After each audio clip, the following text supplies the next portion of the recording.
Hey, what's up guys, my name is Ryan and today we're going to be looking at one of the most anticipated films of 2016, and that is Rogue One, a Star Wars story.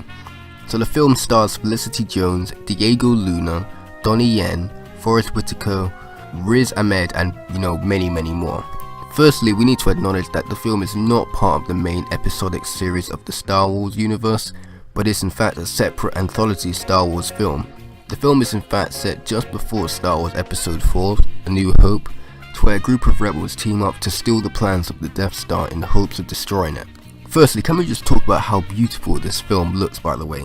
I mean, just like The Force Awakens, the sceneries look spectacular, and this film is well directed by Gareth Edwards. This is a completely different tone to the main series films. This was a lot more dirty and a bit more grimy than usual. The action sequences are just a lot more brutal. You also get a really good sense of claustrophobia with the street-like atmospheres also. As for the main characters, they are for the most part likable, but similar to Suicide Squad, some characters of the group just don't get the character development that they should be getting.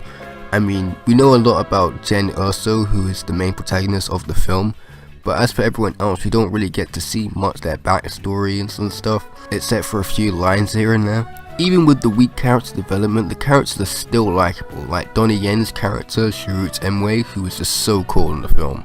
Now if you didn't know already, this film had to go through some reshoots and you can tell. I mean, there are some scenes that look like they were rushed, and there were some scenes that were in the trailers but just weren't in the movie at all.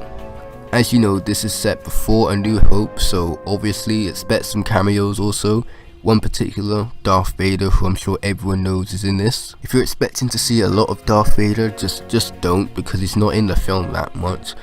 I mean, he's only really in like 3 scenes. One particular scene that with Darth Vader was just so amazing. I mean, it was brilliant.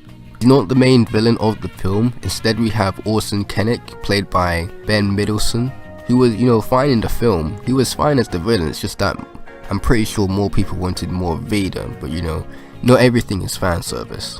The CG is overall really good, especially on K2SO, who is like the C3PO of the film and like the comic relief. The comic relief actually done right this time.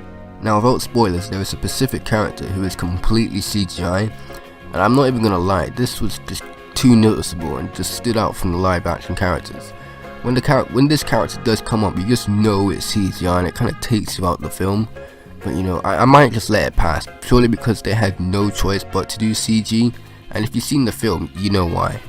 One thing I also appreciate about this film is it actually explains some issues that the original Star Wars film had, and now that they're explained, that's just really satisfying. So this was my quick review of Rogue One, a Star Wars story. Personally, I don't think it was good as Star Wars The Force Awakens from last year, but I do admit this was still a good anthology Star Wars film. I can't wait to see the rest of them in the coming years.